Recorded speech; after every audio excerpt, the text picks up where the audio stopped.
Thank you, Madam Speaker. I'd like to thank the Honourable Member for this question. Madam Speaker, actually that's incorrect. It's been reduced not to 1 week, it's actually been reduced by only 2 days. For this purpose, and the purpose for providing professional development for teachers, whose teachers themselves actually have been requesting, been reduced only by 2 days. As part of the civil service reforms, Madam Speaker, initiatives have been introduced to provide better coordinated professional development for teachers. During the 2018 budget announcement, we confirmed that the teachers would be required to attend school for an additional 7 days over the entire year.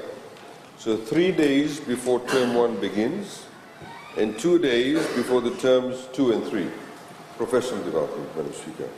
The Ministry has been programmed professional development activities for teachers in these days, which started on the 10th to the 12th of Jan and continuing on the 3rd and 4th of May. This was done at the request of the teachers themselves. And indeed, Madam Speaker, we consulted the unions about this, and the unions actually welcomed these efforts. Because what used to happen before, Madam Speaker, is that ministry at times used to have what we call ad hoc training.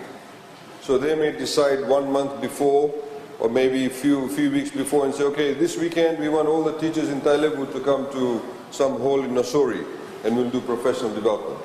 They of course have their own lives, they have their own families, they may have prior engagement, some of them may be getting married on that day, who knows, but they miss out. So in this way we have specific days that are laid out prior to the year beginning to say 3 days before term 1, 2 days at the end of term 1 and 2 days before the end of term 2.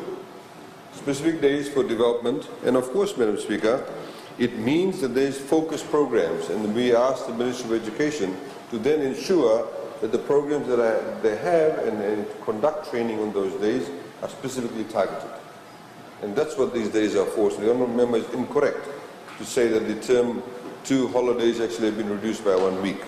Thank you.